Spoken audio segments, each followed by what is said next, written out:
Hello dear students, हम आपके सामने फिर से हाजिर हुए हैं एक नए लेक्चर के साथ, एक नए टॉपिक के साथ।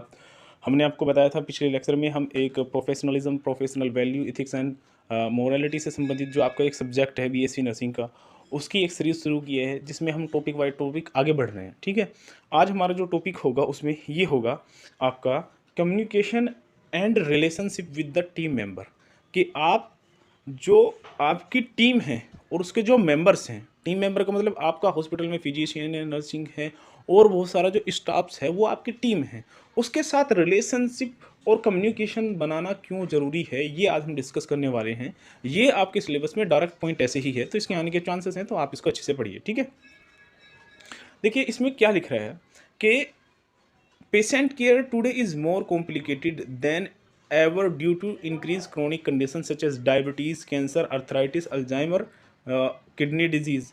अब देखिए इसमें क्या कहा, ये कहा कि आज के दौर में जो पेशेंट की केयर है वो बहुत ज़्यादा कॉम्प्लिकेटेड हो गई है। अब वो क्यों कॉम्प्लिकेटेड हुई है? क्योंकि बहुत सारी क्रोनिक जो कंडीशंस है, क्रोनिक डिजीज जो हैं, वो हमारे जो इन्वायरमेंट है, हमारी जो सोसाइटी है उसमें देखने को मिल रही है। जैसे कि आपका देखिए यहाँ बता रखा है, डायबिटीज़ है, आपका कैंसर है, अर्थराइटिस है, अल्जाइमर है, किडनी डिजीज़ है। अब ये इतनी ज़्यादा क्रोनिक और ये आपकी इतनी ज़्यादा कॉम्प्लिकेटेड डिजीज़ है कि इनमें जो ना आप सिर्फ अकेले काम कर ले ऐसा नहीं है, इसमें पूरी एक टीम को काम करना पड़ता है।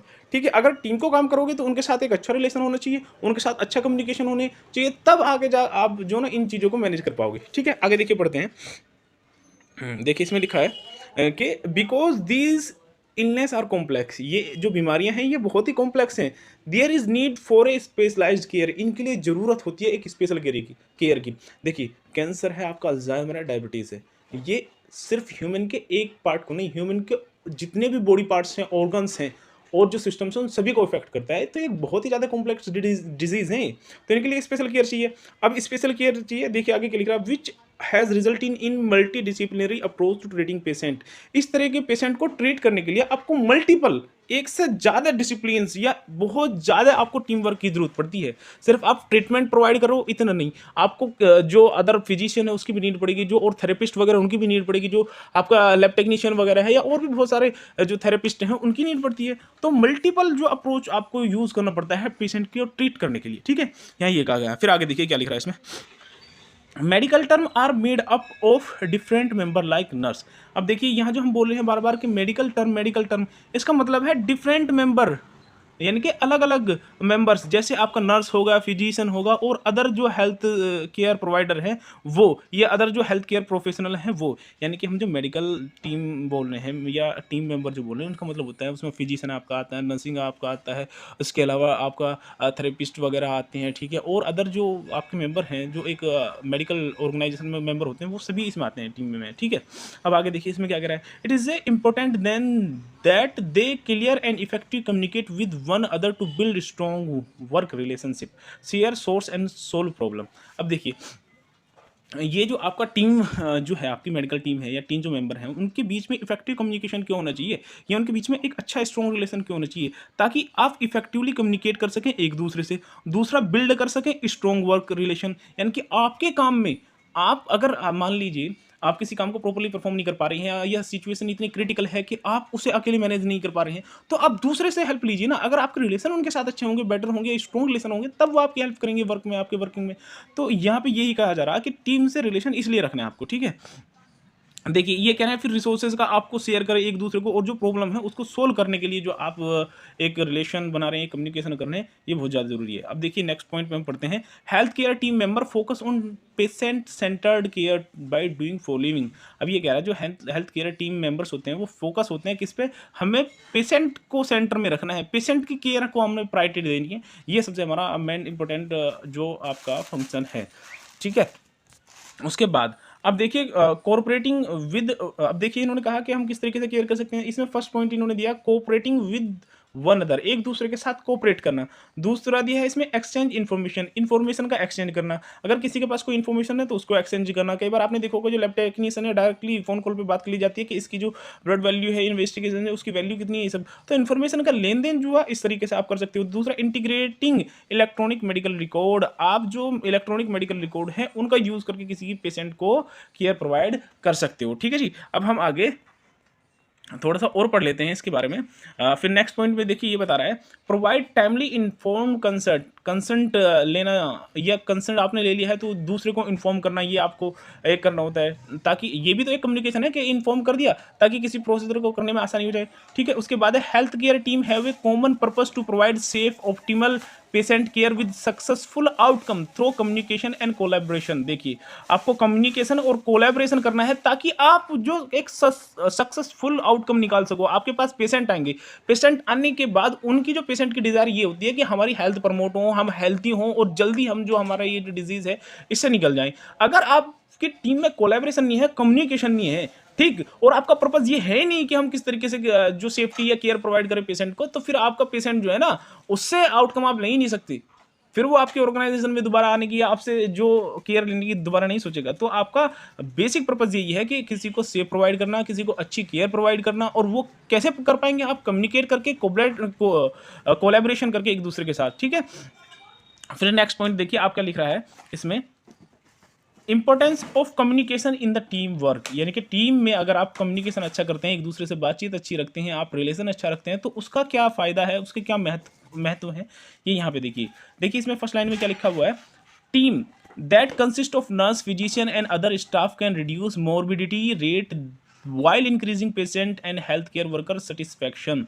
बहुत ही अच्छी बात कहा है कि हेल्थ केयर जो टीम में एक नर्स होता है, फिजिशियन होता है और अदर स्टाफ जो होते हैं, वो अगर आपको प्रॉपर कम्युनिकेशन कर रहे हैं तो उससे रिड्यूस होती है आपकी morbidity.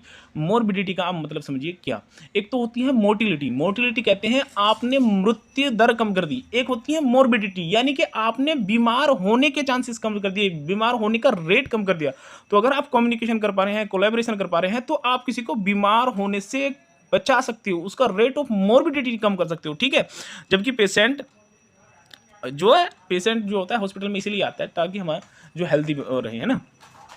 By working cohesively in the effective manner, अगर आप इफेक्टिव मैनर में अच्छे तरीके से काम करेंगे तो आप अच्छे तरीके से किसी को केयर प्रोवाइड कर सकते हैं। Health care team can be accomplish the following goal, और जो हेल्थ केयर टीम है उनको ये सब करना चाहिए। अब देखिए इसमें पहला पॉइंट में क्या लिखा है, when team coordinate care they decrease the level of stress among the patient. जब आप जो टीम है आपकी वो कोऑर्डिनेट करती है तो उसकी वजह से क्या होता है, पेशेंट का जो स्ट्रेस होता है, उसे जो एक एंजाइटी होती है वो कम हो जाती है कि मैं ठीक होऊंगा नहीं होऊंगा, मुझे किस तरह की केयर मिलेगी, मेरे साथ क्या होने वाला है आगे। तो उसको अच्छा एक कोलैबोरेटिंग टीम के साथ काम उसके ट्रीटमेंट लेने में ये हेल्प होती है कि उसकी स्ट्रेस एंजाइटी कम हो जाती है। ठीक है, फिर दूसरा इसमें पॉइंट है आपका, टीम वर्क में reduce the number of issue है। टीम वर्क क्या कर रही है, बहुत सारे इशू का कम कर रही है, जैसे बर्नआउट इन नर्सिंग, यानी कि बर्नआउट का मतलब बहुत ज़्यादा काम का लोड आप पे पड़ रहा है ना आपका, तो उस काम के लोड को भी आप पे ये कम कर रहा है। टीम में काम करने का फ़ायदा यही होता है कि आप कोई थोड़ा ज़्यादा काम कर लेता है, कोई थोड़ा कम कर लेता है, तो वो सब मैनेज हो जाते हैं यहाँ पे। ए टीम मेंबर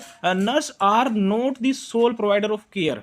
ठीक है, टीम मेंबर में देखिए क्या लिख रहा, नर्स आर नोट, नर्स ही नहीं है एक सोल, एक मतलब बिल्कुल central point of care provide का, और जो टीम है वो मिलके जो आप केयर प्रोवाइड करती है, ना कि आप सिर्फ नर्स को सोचिए। They do not carry their entire responsibility for the patient health. ठीक है, उनकी एंटायर रिस्पॉन्सिबिलिटी नहीं होती है ये, और वो इस चीज़ को कैरी भी नहीं कर सकते हैं। They have the support of their team mates to help them make decision. उन्हें अपने जो टीम मेट्स होते हैं, टीम के मेंबर्स होते हैं, उनकी सपोर्ट की ज़रूरत होती है ताकि वो अपना डिसीजन ले सकें और किसी को अच्छा प्रोवाइड जो केयर मेडिकल केयर प्रोवाइड कर सकें। यानी कि इसमें ये कहा गया कि जो ना एक तो नर्स होती है उससे थोड़ी स्ट्रेस कम होती है, काम का बर्डन कम होता है। दूसरा, एक जो नर्स है वही सिर्फ आपका केयर प्रोवाइड नहीं करती है, बल्कि उसके जो टीम मेंबर्स होते हैं या टीम मेट जो होते हैं वो उसे जब हेल्प करते हैं तब वो एक अच्छा डिसीजन लेके किसी को केयर प्रोवाइड करती हैं। यहाँ पे ये बात हुई थी। ठीक है, फिर उसके बाद देखिए इनहांस पेशेंट सेफ्टी, पेशेंट की सेफ्टी बढ़ती है, उससे इंप्रूव होती है क्लिनिकल परफॉर्मेंस, आप क्लिनिकली अच्छा परफॉर्मेंस करने लगते हो टीम के साथ में। ठीक है,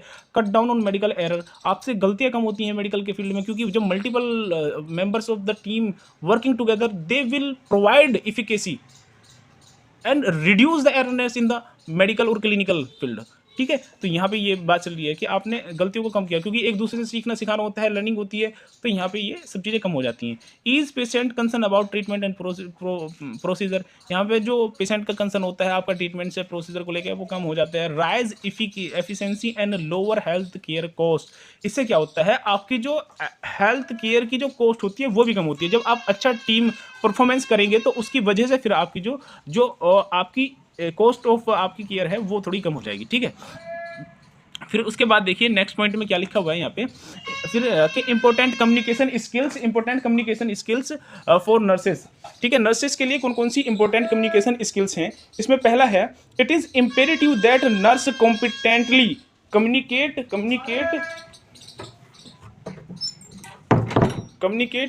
with the team member. Great communication skills include, अब इसमें यानी कि एक नर्स को जो ना कौन सी अच्छी स्किल्स हैं वो एक्वायर करनी चाहिए, अडोप्ट करनी चाहिए, ताकि आप किसी भी टीम के साथ अच्छे तरीके से कम्युनिकेट और अपना एक रिलेशन इस्टेब्लिश कर पाएँ। उनमें सबसे पहली है एक एक्टिव लर्निंग, यानी कि आपको लर्निंग अच्छी करनी है, लिसनिंग सॉरी एक्टिव लिसनिंग, आपको लिसनिंग बहुत अच्छे से करनी है। जितना ज़्यादा आप अच्छा सुनेंगे उतना ज़्यादा आप अच्छा परफॉर्मेंस करेंगे, उतना ज़्यादा आप अच्छा सीखेंगे।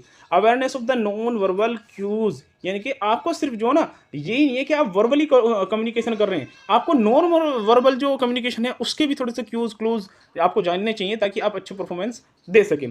कॉन्फिडेंस होना चाहिए, फ्लेक्सिबिलिटी होनी चाहिए, कंस्ट्रक्टिव फीडबैक, यानी कि आपको फीडबैक देना है। अगर आपने कोई भी प्रोसीजर किया है तो पेशेंट का फीडबैक आ रहा तो आपको भी फीडबैक देके उसमें जो भी करना है वो करना है। फिर ऑनेस्टी और कोरेटेज होना चाहिए, एम्पैथी होनी चाहिए, वर्बल क्लियरिटी होनी चाहिए, स्टे रिलैक्स होना चाहिए। ये सब कॉमन सी बहुत सारी चीज़ें हैं जो आपको पता होना चाहिए कि आप इनके थ्रू जो है ना अपना कम्युनिकेशन स्किल्स बेहतर कर सकते हैं, ठीक है। उसके बाद देखिए यहाँ पे लास्ट में थोड़ा सा लिखा हुआ है, keep from interrupting patient while they are taking and wait for pause to ask question और repeat back to the patient what they have said. ये सब आप नॉर्मली पढ़ लेना और इनको समझ लेना, ठीक है। यहाँ हमने आपको जो ये टॉपिक पढ़ाया इसका नाम था आपका communication and relationship with the team member. तो आपको किस तरीके से टीम मेंबर के साथ काम करना है और काम करना क्यों ज़रूरी है, क्योंकि आजकल बहुत ज़्यादा क्रोनिक डिजीज़ हो गई हैं और उनके लिए एक मल्टीडिसिप्लिनरी अप्रोच की ज़रूरत है, और वो सिर्फ आप फुलफिल कर सकते हो एक टीम के साथ। और टीम के साथ आप तभी करोगे तब टीम के साथ आपके अच्छे रिलेशन होंगे, आप टीम के साथ स्ट्रॉन्ग कम्युनिकेशन होगा।